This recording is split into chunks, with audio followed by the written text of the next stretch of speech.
interesting. We've actually we literally been talking about this a great deal because we're right in the middle of preparing all these materials. And there's a couple of kind of interesting aspects to that. One is, just because they're changing the format of the exam doesn't mean that the architect's life or role is suddenly different, right? You're still the same architect. You still need to know the same type of information in order to be reasonably called a licensed architect. So there's not a huge change. It's still the same basic content. It is, however, a very different way of getting across that content. In the 4.0, it really is a series of silos, and you could just say, all right, I'm going to spend 3 weeks just thinking about systems and then take a systems exam. I could do the same thing with structures, same thing with contracts, site planning, that kind of thing. Whereas under 5.0, I could get contract questions on literally 5 of the 6 different exams. I could get structures questions on 3 or 4 of the different exams. I could get systems questions on 3 or 4. So it loses that sort of sense of clarity in the studying process, while it gains the sort of logical way that architects tend to think. So there's a sort of process to it, which I think is very smart on NCARB's part, of sort of changing the sort of role of the exam to be more like how architects take multiple pieces of information and put them together. But I don't know that it's necessarily easier to study for, if you understand. Right. Thoughts about that? Go ahead. No, go for it. I mean, I think that's true. I don't think it's going to be easier to study for. One thing I learned from taking the 4.0 exams is find multiple sources to study from. There isn't one that will be your catch-all, that you will have everything on the exam, except for black spectacles. And I just think it's because of how the test is written. It's not because of how the study material is. They pull from different areas, and I think different Kaplan and Ballas and all those people find a different part of it to pull apart and to teach you, or for you to learn, I guess. And I think that's why my approach was to go back to some of that material and then also be using the new material. Because it's new material, I don't know that it's going to cover everything, right? Right. I have to be able to cover my bases and cover my back when I'm studying. Yeah, and I mean, what I was going to say was, I just like the new approach of the test because in the field and when you're working, you're constantly thinking about all these different things all at once. You're never, I'm just going to do this thing for 3-4 weeks. No one's going to tell me anything about it.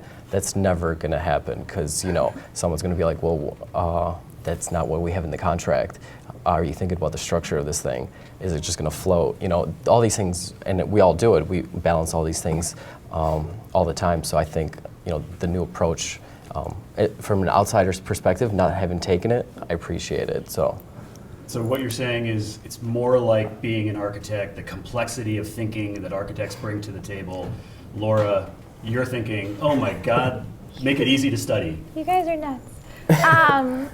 Okay, the way that I studied for the 4.0 is, because I'm a cold hard facts person.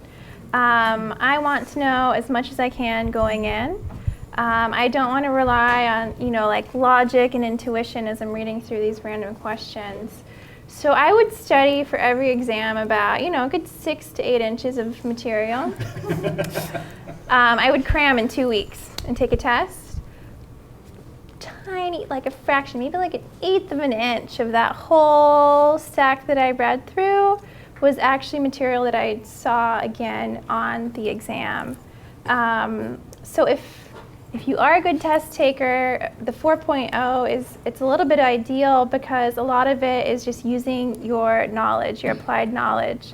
I've known people who have only used black spectacles because Mike Newman preaches that and teaches you how to read questions, like what are they asking, what do they think that you should know in this situation, and just your tiny Mike Newman in your head during the exam, walking you through this reasoning, you're able to take these questions and pass them easily, I think. That sounds horrible to me. And I think maybe you need to get some help, but that's a longer conversation for later. I actually do say that all the time, that one of the things that you really do need to think about when you're taking the exams, as you're reading a question, it's not, what you should be saying to yourself is not, what's the right answer to the question? You should be saying to yourself, what do they want me to answer? What is the answer that NCAR wants me to think about? Because it puts you into a context. We all work in different contexts. We have experience in different firms. We have experience in different regions of the country. But that's not the point. The point is, this is a kind of across the country general idea of how an architect should, what an architect should know. What do they think you should know? And it's a really important sort of difference of how you kind of think about approaching it. You want to say something, Sarah? To add on to that, I think, Laura talked about not having a lot of time. As you get older, you're going to get busier and busier. The other advantage to starting your tests right away is you don't have the outside influence of how your firm works or your experience to kind of shift your answers on a test. Like I've worked a year and a half, and I already can see myself in the last test I took. I'm like, what would we do in real life? And then I'm like, nope, not that. What is the right answer for the exam? So that's another advantage to taking it when you're fresh out. Yeah, I will say I've had many folks come into my classes who have 10, 15, up to 20 years of experience, and for whatever reason didn't get licensed and either just changed their mind and wanted to do it now, or the ownership structure of the firm changed and suddenly they had to get licensed or something.